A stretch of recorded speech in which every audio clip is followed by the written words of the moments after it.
Chapter 13. When Anthony Pennell received the Baroness's invitation, penned in the delicate foreign handwriting of Harriet Brant, he accepted it at once.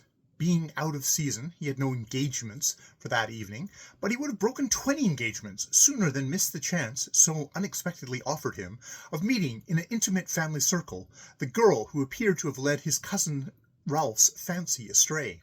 He pictured her to himself as a whitey-brown young woman with thick lips and rolling eyes, and how Ralph, who was so daintily particular when it came to the beau sex, was concerned could have been attracted to such a specimen, puzzled Anthony altogether.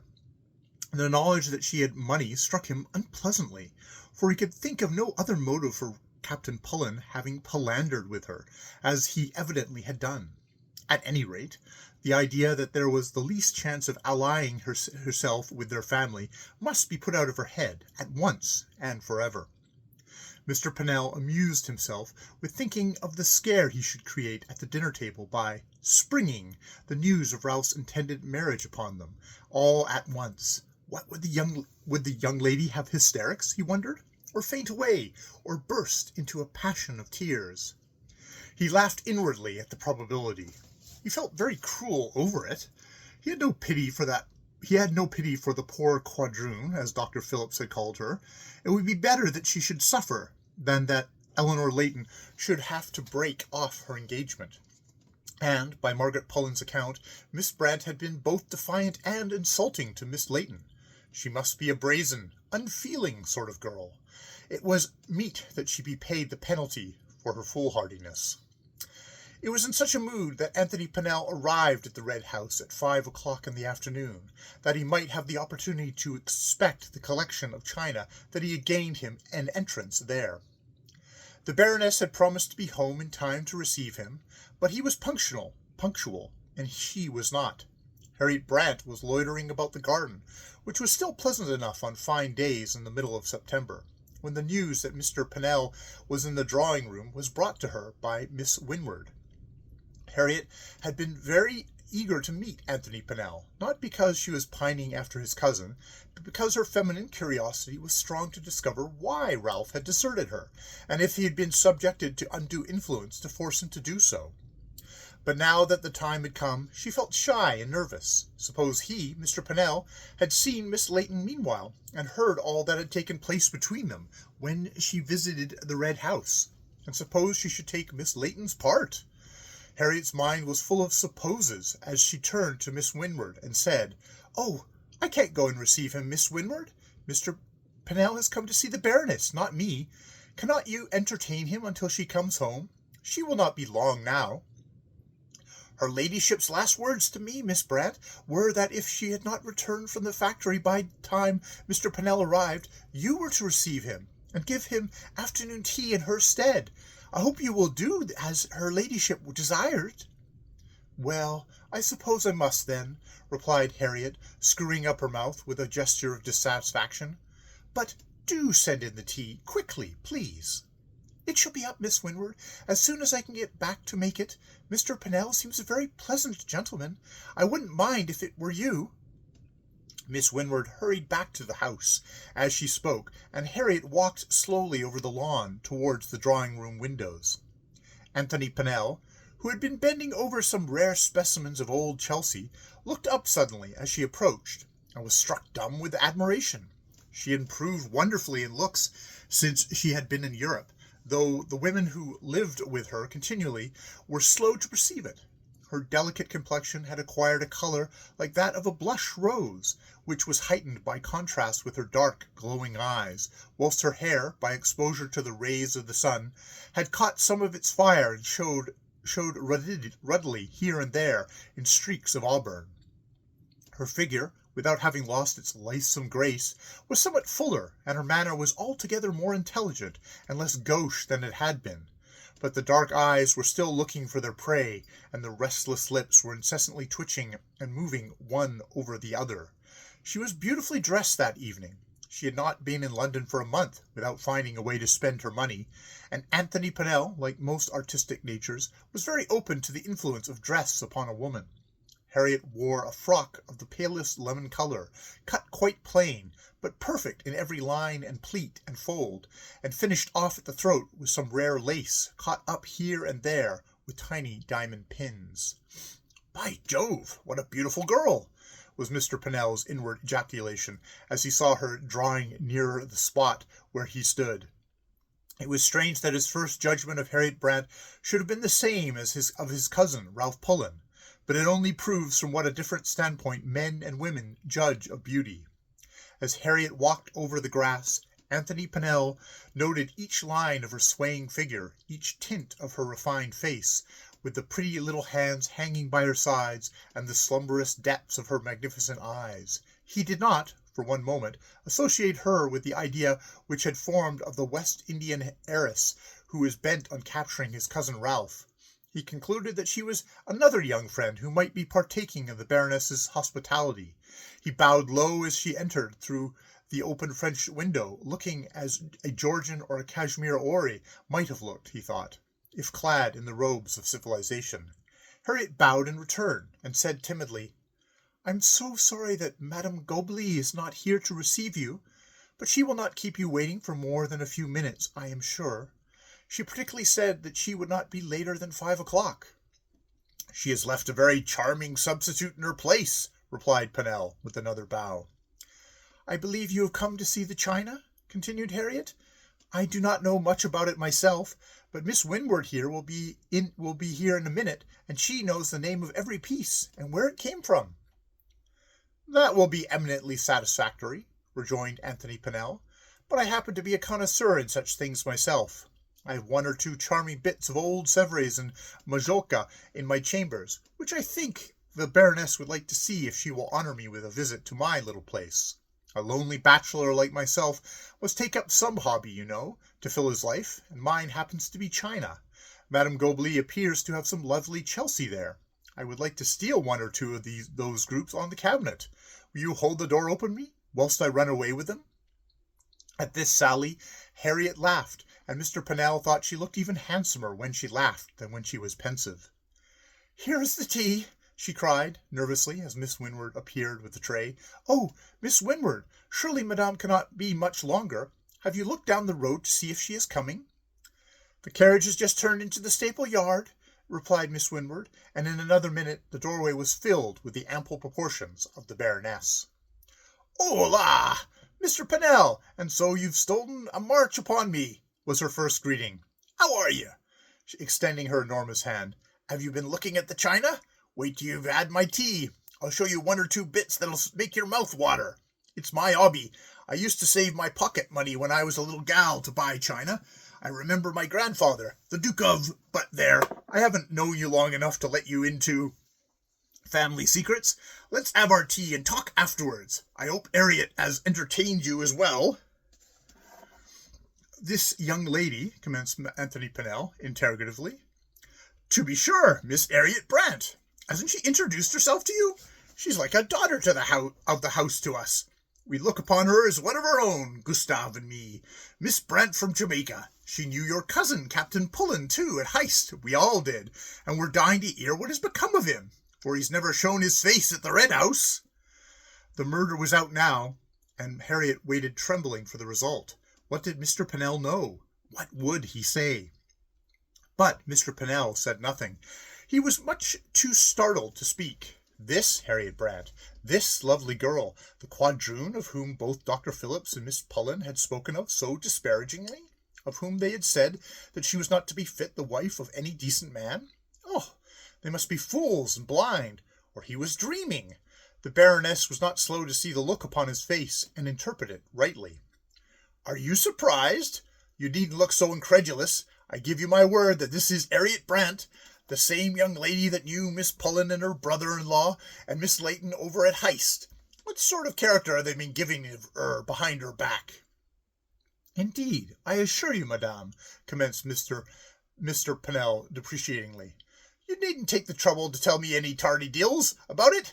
I can see it in your face. I don't think much of that cousin of yours from the beginning. He's got a shifty sort of look, and as for that cold bit of goods, Miss Layton, well, all I say is, God help the man that marries her, for she's enough to freeze the sun herself." But I liked Miss Pullen well enough, and I was sorry to hear that she had lost her baby, for she was quite wrapped up in it. I dare say she'll soon have another." Without feeling it incumbent on him to enter into an argument as to the probability of the Baroness's last suggestion, Anthony Pennell was glad of the digression, as it gave him an opportunity of slurring over the dangerous subject of Ralph Pullen's character. "The loss of her child was a very great blow to my poor cousin," he replied, "and she is still suffering from it bitterly. Else I have no doubt that you would have seen something of her, and the others," he added in a lower tone. After a slight interval, he ventured to raise his eyes and see how the girl opposite him had taken what was said, but did not appear to have made much an impression on her. She was, on the contrary, gazing at him with that magnetic glance of hers, as though she wanted to read into his very soul. "Don't go and say that I want to see him," said the Baroness, as having devoured enough cake and bread and butter to feed an ordinary person for a day, she rose and led the way into another room. "I don't want to see anybody at the Red House that doesn't want to come, and I haven't expected the ladies. But as for Captain Pullen, who made an engagement to follow our party to Brussels, and then never took the trouble to write a line to excuse himself for breaking his word, why, I say he's a Jerry Sneak, and you may tell him so if you like. We didn't want him. He proposed to come himself, and I engaged his room, and everything, and then he skedaddled without a word, and I call it beastly behaviour. You mustn't mind my plain speaking, Mr. Pennell. I always say what I think, and I would like to break my stick over Captain Pullen's back, and that's the truth." They were walking along the passage now, on their way to the Baron's library, and the Baroness in front with her hand leaning heavily on Pennell's shoulder, and Harriet lingering a little behind. Anthony Pennell pondered a while before he replied. Was this the time to announce Ralph's intended marriage? How would the girl behind them take it? He turned slightly and looked at her face as the thought passed through his mind. Somehow the eyes that met his reassured him. He began to think it must be a mistake, that she did not care for Ralph as much as Miss Pullen had supposed, that she was only offended, perhaps, as her hostess evidently was, by the curt and uncivil manner in which he had treated them both. So he replied, "I have not the slightest excuse to make for my cousin's conduct, Madame Gobeli. It appears to me that he has treated you with very scant civility, and he ought to be ashamed of himself. But, as you know, his little niece's death was very sudden and unexpected, and the least he could do was escort his sister-in-law and Miss Layton back to England, and since then—" "Well, and what since then?" demanded the Baroness sharply. "Lord Walthamstow and he have come to an arrangement," said Pennell, speaking very slowly, "that his marriage with Miss Eleanor Layton shall take place sooner than at first intended. The Limerick Rangers are under orders for foreign service, and Captain Pullen naturally wishes to take his wife out with him, and though, of course, all this is no excuse for his omitting to write you a letter, the necessary preparations and the consequent excitement may have put his duty out of his head. Of course," he continued, "you know that Ralph is engaged to marry Miss Layton." "I heard something of it," replied the Baroness reluctantly, "but one never knows what is true and what is not. Anyways, Captain Pullen didn't give out the news himself. He seemed to be happy enough without Miss Layton. Didn't he, Harriet?" But, turning round to emphasize his words, he found that Harriet had not followed them into the library, whereupon she became confidential. "To tell the truth, Mr. Pennell," she continued, "he behaved just like a scoundrel to our little Harriet there. He ran after that gal all day, and spent all his evenings in her private sitting-room, gazing at her as if he would eat her, while she sang and played with Jim. He never said a word about marrying Miss Layton. It was all ally, ally, ally with him, and if the gal hadn't been a deal too clever for him, and wise enough to see what a vain zany he is, she might have broken her heart over it, the conceited jackanapes." "But she is not fretted," said Anthony Pennell eagerly. "Not she. I wouldn't let her. She's meat for Captain Pullen's master. A gal with 1,500 a year in her own hands, and with a little pair of eyes like that. Oh, no. Harriet can pick up any husband that's worth 2 of your cousins any day." "I should think so indeed," replied Mr. Pennell fervently. "I have heard Miss Pullen mention Miss Brant, but she did not prepare me for meeting so beautiful a girl. But I can hardly wonder at my cousin running away from her, Madame Gobley. Knowing himself to be already engaged, Miss Brant must have proved a most dangerous companion. Perhaps he found his heart was no longer under his own control, and thought discretion the better part of valor. You must try and look upon his conduct in the best light you can. Oh, well, it don't signify much anyways, for he's no miss at the Red House, I can tell you, and Harriet could marry to-morrow, if she chose, to a man worthy of her. But now you must look at my spode. She walked up to the tall cabinet at one end of the room, which was piled with china, and took up a fragile piece in her hands. "Do you see that?" she said, turning up the plate and showing the mark upon the bottom. "There it is, you see. There's the M. These 5 pieces are said to be the oldest in existence. And here's the cup of Limoges, and that of Majorca. Do you know the marks of Majorca? They're some of the rarest known. A cross on a shield. The first real bit of china I ever possessed was a Strasbourg. Have you ever seen any Dutch pottery marked with an AP? I picked up that at an old Jew's shop in the market in Naples, and this Capo di Monte, strange to say, in a back alley in Brighton. There's nothing I like better than to grub about back slums and look for something good. Some of my best pieces have come out of pawnbroker shops. That place you're looking at is old Flemish, more than 200 years, I believe. It came out of the rag market at Bruges. There used to be first-rate pickings to be had at Bruges and Ghent, and in Antwerp some years ago, but the English have pretty well cleared 'em out." "I never saw a better private collection, Madame Gobley," said Anthony Pinel, as he gloated over the delicate morsels of Sevres and Limoges and Strasbourg.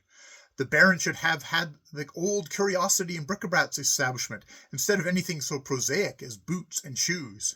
"Oh, I couldn't have had it," exclaimed the Baroness. "It would have gone to my art to sell a good bargain when I've made it. My cups and saucers and plates and teapots are like children to me, and if I thought my Bobby would sell 'em when I was gone, I believe I should rise from my grave and whack 'em." The woman became almost womanly as her eyes rested lovingly on her art treasures. It seemed to be incongruous to Pinel to watch her huge coarse hands, with their thick stumpy fingers and broad chestnut nails, fingering the delicate fabric with apparent carelessness. Cup after cup and vase and plate she almost tossed over each other, as she pushed away some to make room for others, and piled them up on top of one another, until he trembled lest they should all come toppling down together. "You are more used to handling these treasures than I am," he remarked presently. "I should be much too afraid of smashing something to move them so quickly as you do." "I never broke a bit of china in my life," returned the Baroness energetically. "I've broken a stick over a man's back more than once, but I never had an accident with my plates and dishes. How do you account for that?" "You must have a flow of good luck," said Mr. Pinel. "I'm so fearful for mine that I keep all the best under glass." "I've 'ad more friends to help me than perhaps you know of," said the Baroness mysteriously. "But it ain't only that. I never let a servant dust it. Miss Winward does it, but she's much too afraid to do more than touch 'em with the tip of her feather brush. They come to me sometimes and complain that the china is dirty. Let 'em be dirty, I say. That won't break it, but if you clean it, you will. Ha, ha, ha!" At that moment Harriet Brant entered the room, moving sinuously across the carpet as a snake might glide to its lair. Anthony Pinel could not take his eyes off that gliding walk of hers. It seemed to him the very essence of grace. It distracted all his attention from the china. "The Baron has just come in," observed Harriet to her hostess. "Oh, well, come along and leave the rest of the china till after dinner," said Madame Gobley. "Gustave likes to have his dinner as soon as he comes home." She thrust her arm through that of Anthony Pinel and conducted him to the dining-room, where the Baron, without having observed the ceremony of changing his coat or boots, was already seated just as he had come in, at the table. He gave a curt nod to the visitor, as Mr. Pinel's name was mentioned to him, and followed it up immediately by a query whether he would take fish. Mr. Pinel sat out the meal with increasing amazement at every course. He, who was accustomed, in consequence of his popularity, to sit at the tables of some of the highest in the land, could liken this one to nothing but a farmhouse dinner. Course succeeded course in rapid succession, but there was no particular fault to find with anything but the utter want of ceremony, the mingling of well-known and aristocratic names with the boot and shoe trade, and the way in which the Baron and the Baroness ate and drank filled him with surprise. The climax was reached when Mr. Milken, who was late for dinner, entered the room, and his hostess, before introducing him to the stranger, saluted him with a resounding smack on either cheek. Penel thought it would be his turn next, and shuddered, but the wine flowed freely, and the Baroness being in undoubted good humour, the hospitality was unlimited. After dinner, the Baron having settled to sleep in an armchair, Madame Gobley proposed that the party should amuse themselves with a game of Hunt the Slippers. She was robed in an expensive satin dress, but she threw herself down on the ground with a resounding thump, and thrusting 2 enormous feet into view, offered her slipper as an inducement to commence the game. Penel stood aloof, battling to restrain his laughter at the comical sight before him. The Baroness's foot, from which she had taken the shoe, was garbed in a black woolen stockings full of holes, which displayed a set of bare toes. But, apparently quite unaware of the ludicrous object she presented, she kept on calling out for Harriet Brant and Miss Winward to come and to complete the circle, at which only Mr. Milken and herself were seated. But Harriet shrank backwards and refused to play. "No, indeed, madam, I cannot. I do not know your English games," she pleaded. "Come on, we'll teach you," screamed Madame Gobley. "Here's Milken, he knows about it. Don't you, Milken? He knows how to look for the slipper under the gal's petticoats. You come here, Harriet, and sit next to me, and Mr. Penel shall be the first unt. Come on." But Miss Bryant would not come on. She remained seated, and declared that she was too tired to play, and did not care for the les jeux innocents, and she had a headache, and anything and everything before she would comply with the outrageous request preferred to her. Madame Gobley grumbled at her idleness, and called her disobliging, but Anthony admired the girl for her steadfast refusal. He did not like to see her in the familiar society of such a woman as the Baroness. He would have liked still less to see her engaged in such a boisterous and unseemly game as Hunt the Slipper. He took the opportunity of saying, "Since you are disinclined for such an energetic game, Miss Brant, perhaps you would oblige me by singing a song. I should so much like to hear the mandolin. Miss Pullen has spoken to me of your efficiency on it." "If Madame Gobley wishes it, I have no objection," replied Harriet. "Oh, well, if you're going to be so disagreeable as not to play a good game," said the Baroness, as Mr. Milken pulled her to her feet again, "Harriet may as well sing to us, but a good romp first wouldn't have done us any harm." She adjourned rather sulkily to a distant sofa with Mr. Milken, where they entertained each other whilst Harriet tuned her mandolin, and presently let her rich voice burst forth in the strains of "O my charmante." Anthony Penel was enchanted. He had a passion for music, and it appealed more powerfully to him than anything else. He sat in rapt attention until Harriet's voice had died away, and then he implored her to sing another song. "You cannot tell me what it is. You cannot tell what it is for me, who cares more for music than anything else in this world, to hear a voice like yours. Why, you will create a perfect furor when you go into society. You will make your fortune on the stage. But I know you have no need of that." "Oh, one never knows what one may have need of," said Harriet gaily, as she commenced, "Dormez ma belle," and sang it to perfection. "You must have had a very talented singing master," observed Penel, when the second song was done. "Indeed, no. My only instruction was a nun in the Ursuline convent in Jamaica, but I always loved it," said the girl, as she ran over the strings of her mandolin in a merry little tarantelle, which made everyone in the room feel as if they had been bitten by the spider from which it took its name, and wanted above all others things to dance. How Penel revelled in the music and the performer! How he longed to hear from her own lips that Ralph's treatment had left no ill effects behind it. When she had ceased playing, he drew nearer to her, and under cover of the Baroness's conversation with Mr. Milken and Baron's snores, they managed to exchange a few words. "How can I ever thank you enough for the treat you have given me?" he began. "I am very glad you liked it. I was not prepared to hear such a rare talent. My experience of young ladies playing and singing has not hitherto been happy. But you have great genius. Do you ever sing to Mrs. Pullen while in Heist?" Once or twice. And to my cousin Ralph Pullen? Yes. I cannot understand his having treated the Baroness with such scant courtesy. And you also, who have been kind enough to allow him to enjoy your society. You would not have found me so ungrateful, but you have heard doubtless that he is going to be married shortly. Yes, I have heard. And that has, I suppose, put everything else out of his head. Perhaps it may be as well, especially for his future wife. There are some things which are dangerous for men to remember, such as your lovely voice, for example. Do you think so? Harriet fixed her dark eyes upon him as she put the question. I am sure it will be dangerous for me, unless you will give me leave to come and hear it again. I shall not be able to sleep for thinking of it. Do you think the Baroness would be so good as to enroll me as a visitor to the house? You had better ask her. And if she consents, will you sing to me sometimes? I am always singing or playing. There's nothing else to do here. The Baron and Baroness are almost always out, and I have no company but that of Bobby and Miss Winward. It is terribly dull, I can tell you. I am longing to get away, but I do not know where to go.